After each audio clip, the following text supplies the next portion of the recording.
Pre మార్కెట్కి సంబంధించిన ప్రధాన అంశాలు చర్చించుకుందాం. ముందుగా మిత్రులందరికీ స్వాగతం. ఈరోజు డిసెంబర్ 17వ తారీఖు బుధవారం. ముందుగా ఏడీఆర్ సెంటిమెంట్ ఎలా ఉందనేది పరిశీలన చేసినట్టయితే HDFC bank, ICICI bank ADRs top లూజర్స్గా క్లోజ్ అయ్యాయి. డాక్టర్ రెడ్డీస్ ల్యాబ్స్, విప్రో, ఇన్ఫోసిస్ కూడా లాస్లోనే క్లోజ్ అయ్యాయి. మొత్తం మీద ఏడీఆర్స్ నుంచి బ్యారిష్ సంకేతాలు అనేది క్లియర్గా కనిపిస్తూ ఉన్నాయి. ఇక ఇండియాకి సంబంధించిన సెక్టార్స్ ఏ విధంగా నిన్న క్లోజ్ అయినాయి అనేది పరిశీలన చేసినట్టయితే Nifty reality, PSC bank, commodities అనేది టాప్ లూజర్స్గా క్లోజ్ అయ్యాయి. ఎంఎన్సి, మీడియా వీటిలో ఏంటంటే కొద్దిగా బౌన్స్ అనేది కనిపించింది. మొత్తం మీద 90% ఇండియన్ సెక్టార్స్ వచ్చేసరికి బ్యారిష్గా క్లోజ్ అయ్యాయి. ఇక గ్లోబల్గా మార్కెట్స్ ఎలా పర్ఫామ్ చేస్తున్నాయి అనేది పరిశీలన చేసినట్టయితే హాంకాంగ్ టాప్ లూజర్గా ఉంది. ఇంకా యుఎస్ మార్కెట్స్ కూడా కొద్దిగా వీక్గానే ఉన్నాయి. చైనా, లండన్ ఈ మార్కెట్స్ కూడా కొద్దిగా వీక్గానే ట్రేడ్ అయ్యాయి. ఇక ఏషియా మార్కెట్ జపాన్ కానీ, Europe, France, German, South Korea, Russia అనేది కొద్దిగా గెయిన్స్లో ట్రేడ్ అవుతూ ఉన్నాయి. మొత్తం మీద గ్లోబల్గా మిక్స్డ్ సంకేతాలు అనేది కనిపిస్తూ ఉన్నాయి. ఇక యూఎస్కి సంబంధించిన టాప్ 30 కంపెనీస్ ఏ విధంగా నిన్న పర్ఫామ్ చేసింది అనేది పరిశీలన చేసినట్టయితే Dove, Johnson and Johnson, Chevron, United health, Merck and co ఇవి వచ్చేసరికి టాప్ లూజర్స్గా క్లోజ్ అయ్యాయి. Wall street, Disney, Boeing, Amazon, Honeywell అనేది టాప్ గెయినర్స్గా క్లోజ్ అయ్యాయి. మొత్తం మీద యుఎస్ మార్కెట్స్ క్లోజ్ అయిన విధానంలో వీక్నెస్ అనేది కనిపిస్తూ ఉంది.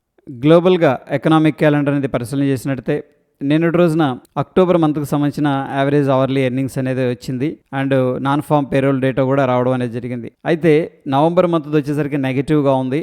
ఏది average hourly earnings, core retail sales కొద్దిగా ఇంప్రూవ్మెంట్ అనేది కనిపిస్తుంది. నాన్ ఫామ్ పేరోల్స్ డేటా వచ్చేసరికి నవంబర్ మంత్లో పాజిటివ్గా వచ్చింది. రిటైల్ సేల్స్ కొద్దిగా తగ్గాయి, అన్ఎంప్లాయ్మెంట్ రేట్ కొద్దిగా పెరిగింది. ఇక మ్యానుఫ్యాక్చరింగ్ డిమాండ్ అనేది కొద్దిగా తగ్గిపోయింది. సర్వీసెస్ సెక్టర్స్ కూడా కొంత డిమాండ్ అనేది తగ్గినట్టు తెలుస్తుంది. సో మొత్తం మీద కొంత డేటా వచ్చేసరికి నెగిటివ్గా అనిపిస్తుంది. ఈరోజు విషయానికి వచ్చేసరికి లండన్కి సంబంధించిన సిపిఐ డేటా అనేది రిలీజ్ అవుతుంది. దాని తర్వాత యూఎస్కి సంబంధించిన క్రూడ్ ఆయిల్ ఇన్వెంటరీ డేటా కూడా రిలీజ్ అవుతుంది. సో దీనివల్ల క్రూడ్ ఆయిల్లో కొంత వొలటాలిటీ ఉండే అవకాశం ఉంది. సాయంత్రం 9 గంటలకి ఈ డేటా రిలీజ్ అవుతుంది. ఇండియాకి సంబంధించిన ఎకనామిక్ క్యాలెండర్ అనేది పరిశీలన చేసినట్టయితే నిన్నటి రోజున హెచ్ఎస్బిసి వాళ్ళు మ్యానుఫ్యాక్చరింగ్ కానీ సర్వీసెస్ పిఎంఐ డేటా రిలీజ్ చేశారు. ఈ రెండిట్లో కాస్త తగ్గుదల అనేది కనిపించింది. అంటే మ్యానుఫ్యాక్చరింగ్కి డిమాండ్ తగ్గింది, సర్వీస్ సెక్టర్ కూడా కాస్త డిమాండ్ అయితే తగ్గిందనమాట. సో ఈరోజు విషయానికి వచ్చేసరికి ఎటువంటి మేజర్ ఈవెంట్స్ అయితే కనిపించట్లేదు. ఇక ఆయిల్ ప్రైసెస్ అనేది కొద్దిగా పెరిగాయి అనమాట. ఎందుకంటే ట్రంప్ గారు వెనిజులా బ్లాకేడ్ అనేది ప్రకటించారు. వెనిజులా నుంచి ఆయిల్ ట్యాంకర్స్ తీసుకోవడం, వాళ్ళకి ఇవ్వడం కూడా రెండు కూడా నిషేధం అన్నట్టు. సో ప్రస్తుతానికి ఆయిల్ ప్రైసెస్ కొద్దిగా పాజిటివ్గా అయితే మూమెంట్లో ఉన్నాయి.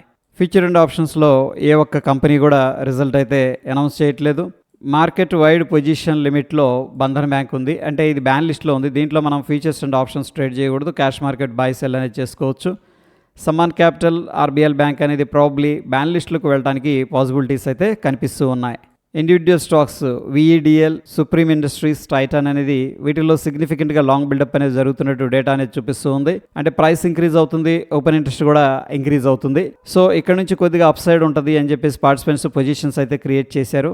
గోద్రేజ్ జేసీపీ, టాటా కన్స్యూమర్స్ దీంట్లో సిగ్నిఫికెంట్గా షార్ట్ కవరింగ్ అనేది జరుగుతూ ఉంది. అంటే ఎవరైతే షార్ట్స్ అనేది క్రియేట్ చేశారో వాళ్ళు ఎగ్జిట్ అవుతున్నారు. పాలసీ బజార్, యాక్సిస్ బ్యాంక్, బీడీఎల్, జుబిలెంట్ ఫుడ్, కేపీఐటీ టెక్ దీంట్లో సిగ్నిఫికెంట్గా షార్ట్ బిల్డప్ అనేది జరుగుతూ ఉంది. అంటే ప్రైస్ అనేది డ్రాప్ అవుతుంది, ఓపెన్ ఇంట్రెస్ట్ అనేది ఇంక్రీజ్ అవుతుంది. ప్రాబ్లీ వీటిలో కొంత సెల్లింగ్ ప్రెషర్ ఉంటుంది అని చెప్పేసి పొజిషన్స్ అయితే ఆల్రెడీ క్రియేట్ చేశారు. హెచ్సిఎల్ టెక్ దీంట్లో సిగ్నిఫికెంట్గా లాంగ్ అన్వైండింగ్ అనేది జరుగుతుంది. ఎవరైతే లాంగ్స్ హోల్డ్ చేస్తున్నారో వాళ్ళు ఎగ్జిట్ అవుతున్నట్టు డేటా చెప్తుంది. ఇక ఫ్యూచర్స్లో బిల్డప్ ఎలా ఉందనేది పరిశీలన చేసినట్టయితే లాంగ్ సైడ్ 11%, షార్ట్ సైడ్ 74% అనేది ఉంది. మొత్తం మీద కొద్దిగా బ్యారిష్ సైడ్ పొజిషన్స్ అనేది క్రియేట్ చేసినట్టు అర్థమవుతుంది. ఇక నిఫ్టీ ఫ్యూచర్ చార్ట్ అనేది మనం అబ్జర్వ్ చేస్తూ వస్తూ ఉన్నాం. సో నిన్నటి రోజున వచ్చేసరికి నిఫ్టీ ఫ్యూచర్ నెగిటివ్గా క్లోజ్ అయింది. So based on the price and open interest interpretation ఏం చెప్తుందంటే షార్ట్ బిల్డప్ అనేది జరుగుతుంది అని చెప్పేసి చెప్తూ ఉంది. ఇక ఈరోజు ఎటువంటి ఇండెక్స్లో కూడా ఎక్స్పైరీ అయితే లేదు. పార్టిసిపెంట్ వైజ్ డేటా అనేది పరిశీలన చేసినట్టయితే ఎఫ్ఐఎస్ ఇండెక్స్ ఫీచర్స్ ద్వారా బ్యారిష్గా ఉన్నారు, ఇండెక్స్ ఆప్షన్స్ ద్వారా కూడా బ్యారిష్గా ఉన్నారు, స్టాక్స్లో సేల్ అనేది చేశారు. మొత్తం మీద ఎఫ్ఐఎస్ అన్నిటి ద్వారా బ్యారిష్గా ఉన్నారు. ప్రొప్రైటరీ ఇండెక్స్ ఫీచర్స్లో బులిష్గా ఉన్నారు, స్టాక్ ఫీచర్స్ ద్వారా బులిష్గా ఉన్నారు, ఇండెక్స్ ఆప్షన్స్ ద్వారా మాత్రం బ్యారిష్గా ఉన్నారు. Client index features, stock features, index options వీటి ద్వారా బులిష్గా ఉన్నారు. డిఎస్ వచ్చేసరికి ఇండెక్స్ ఫీచర్స్ ద్వారా బులిష్గా ఉన్నారు, స్టాక్స్లో కూడా బులిష్గా ఉన్నారు. మొత్తం మీద ఎఫ్ఐఎస్ 2382 కోట్లు క్యాష్ మార్కెట్లో సేల్ చేసినట్టు తెలుస్తూ ఉంది. డిఐఎస్ ఏమో 1077 crores క్యాష్ మార్కెట్లో బై చేసినట్టు తెలుస్తుంది. ఎఫ్ఐఎస్ సెల్ చేస్తూ మార్కెట్ను ట్రాక్ చేస్తుండగా డిఐస్ బై చేస్తూ మార్కెట్కి అయితే సపోర్ట్ చేస్తున్నారు. ఇండియా విక్స్ అనేది అబ్జర్వ్ చేసినట్టయితే 1.83% ఇండియా విక్స్ అనేది డ్రాప్ అయింది. ప్రస్తుతానికి ఇండియన్ మార్కెట్స్ స్టేబుల్గా ఉన్నాయని చెప్పేసి ఇండియా విక్స్ చెప్తుంది. డాలర్ ఇండెక్స్ వచ్చేసరికి కొద్దిగా సపోర్ట్ తీసుకుంటుంది. Dow Jones industrial average futures అనేది తీసుకున్నట్టయితే సో గత 3 రోజుల నుంచి కూడా బ్యారిష్గా ట్రేడ్ అవుతుంది. నిన్నటి రోజున సిగ్నిఫికెంట్గా పడిపోయింది. ఈరోజు 27 పాయింట్లు పాజిటివ్గా ట్రేడ్ అవుతుంది. మొత్తం మీద నిన్న సెంటిమెంట్ అయితే నెగిటివ్గా ఉంది. ఇక నిఫ్టీ విషయానికి వచ్చేసరికి నిన్నటి రోజున నెగిటివ్గా క్లోజ్ అయింది. 25,972 ఇంపార్టెంట్ రెసిస్టెన్స్, 25,767 అనేది ఇంపార్టెంట్ సపోర్ట్ కనిపిస్తుంది. ఇక బ్యాంక్ నిఫ్టీ విషయానికి వచ్చేసరికి 59,301 ఇంపార్టెంట్ రెసిస్టెన్స్ లాగా ఉంది. 58,888 అనేది ఇంపార్టెంట్ సపోర్టు. సెన్సెక్స్ విషయానికి వచ్చేసరికి 85,046 అనేది important resistance, 84,370 important support. Gift Nifty అనేది అబ్జర్వ్ చేసినట్టయితే నిన్నటి రోజునైతే నెగిటివ్గా క్లోజ్ అయింది. ఈరోజు ఏం చేసిందంటే కొద్దిగా గ్యాప్ అప్ అయింది. సో మనం చూస్తున్న సమయానికి 18 పాయింట్లు పాజిటివ్గా ఉంది. నంబర్ విషయానికి వచ్చేసరికి 25,933 దగ్గర గిఫ్ట్ నిఫ్టీ ఫ్యూచర్ అనేది ట్రేడ్ అవుతూ ఉంది. మన నిఫ్టీ ఫ్యూచర్ ఏమో 25,940 దగ్గర క్లోజ్ అయింది. స్టిల్ ఒక 7 పాయింట్లు నెగిటివ్గా కనిపిస్తుంది. Based on the gift Nifty మనం ఒక స్మాల్ గ్యాప్ డౌను లేదా ఫ్లాట్ ఓపెనింగ్ అనేది ఎక్స్పెక్ట్ అయితే చేయొచ్చు. ఇక గోల్డ్లో 1,36,223 అనేది ఇంపార్టెంట్ రెసిస్టెన్స్, 1,33,450 అనేది ఇంపార్టెంట్ సపోర్ట్. సిల్వర్లో 2,02,142 అనేది important resistance, 1,91,522 important support. Crude oil విషయానికి వచ్చేసరికి 5,045 ఇంపార్టెంట్ సపోర్టు, 5,109 అనేది ఇమీడియట్గా ఉన్న రెసిస్టెన్స్. న్యాచురల్ గ్యాస్లో 351 ఇంపార్టెంట్ సపోర్టు, 376 ఇంపార్టెంట్ రెసిస్టెన్స్. బిట్ కాయిన్లో 85,581 ఇంపార్టెంట్ సపోర్టు, 90,073 అనేది ఇమీడియట్గా ఉన్న resistance. Individual stocks HCL tech, Akzo Nobel, Kaynes tech, Ahluwalia contracts, Saregama, NBCC, IOB, Ola electric, Nephrocare, park hospitals అనేది న్యూస్లో ఉన్నాయి. ప్రాబబ్లీ వీటిల్లో స్ట్రాంగ్ మొమెంటం ఉండే అవకాశం అయితే ఉంది, న్యూస్లో ఉన్నాయి కాబట్టి. అయితే మన టెలిగ్రామ్ ఛానల్లో ఈ స్టాక్ పేరు అండ్ దాంట్లో ఉన్న న్యూస్ ఏంటి ఒక షార్ట్ ఫామ్లో అనమాట.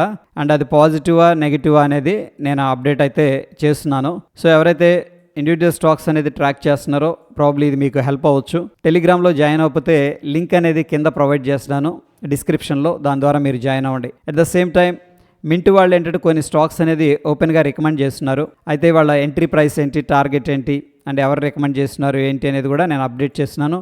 అట్ ద సేమ్ టైం దానికి సంబంధించిన లింక్ కూడా ప్రొవైడ్ చేస్తున్నాను. సో ప్రాబబ్లీ మీకు హెల్ప్ అవ్వచ్చు. టెలిగ్రామ్లో అయితే తప్పకుండా జాయిన్ అవ్వండి. ఇక టెక్నికల్గా ఇండికేటర్స్ ఏం చెప్తున్నాయి అనేది పరిశీలన చేసినట్టయితే బ్యాంక్ నిఫ్టీ డైలీ టైం ఫ్రేమ్లో న్యూట్రల్ ఉంది, లోవర్ టైం ఫ్రేమ్లోనేమో స్ట్రాంగ్ సెల్ అనేది అడ్వైస్ చేస్తూ ఉంది. నిఫ్టీ 50 వచ్చేసరికి డైలీ టైం ఫ్రేమ్లో న్యూట్రల్ ఉంది, లోవర్ టైం ఫ్రేమ్లో స్ట్రాంగ్ సెల్ అనేది అడ్వైస్ చేస్తూ ఉంది. సో మొత్తం మీద అబ్జర్వ్ చేసినట్టయితే ఏడిఆర్స్ నుంచి నెగిటివ్ సంకేతాలు అనేది క్లియర్గా కనిపిస్తున్నాయి. గ్లోబల్గా కూడా పెద్దగా స్ట్రెంత్ అయితే కనిపించట్లేదు. ఇక గిఫ్ట్ నిఫ్టీ విషయానికి వచ్చేసరికి ప్రస్తుతానికి నిన్నటికి ఈ రోజుకి పెద్దగా డిఫరెన్స్ లేదు. అంటే ఆల్మోస్ట్ ఫ్లాట్ ఓపెనింగ్ లేదా స్లైట్ నెగిటివ్ ఓపెనింగ్ అనేది ఎక్స్పెక్టేషన్ అయితే ఉంది. ప్రస్తుతం సిచ్యువేషన్లో గ్లోబల్ మార్కెట్స్ ఇవన్నీ కూడా అన్సర్టనిటీ అనేది కనిపిస్తుంది కాబట్టి సో ఇంపార్టెంట్ రెసిస్టెన్స్ లెవెల్స్ దగ్గర మనం సెల్లింగ్ చేసే ప్రయత్నం అయితే చేయొచ్చు. ఇది ఫ్రెండ్స్ ప్రీ మార్కెట్కి సంబంధించిన అప్డేట్స్. ఎటువంటి క్రిటికల్ అప్డేట్స్ ఉన్న టెలిగ్రామ్లో షేర్ చేస్తాను. ఫ్రెండ్స్ వీడియో ఇన్ఫర్మేటివ్గా అనిపిస్తే తప్పకుండా లైక్ చేసి మీ యొక్క సపోర్ట్ అనేది తెలియజేయండి. మరొక ఇంట్రెస్టింగ్ ఎపిసోడ్ మళ్ళీ కలుసుకుందాం. Stay tune. ధన్యవాదాలు.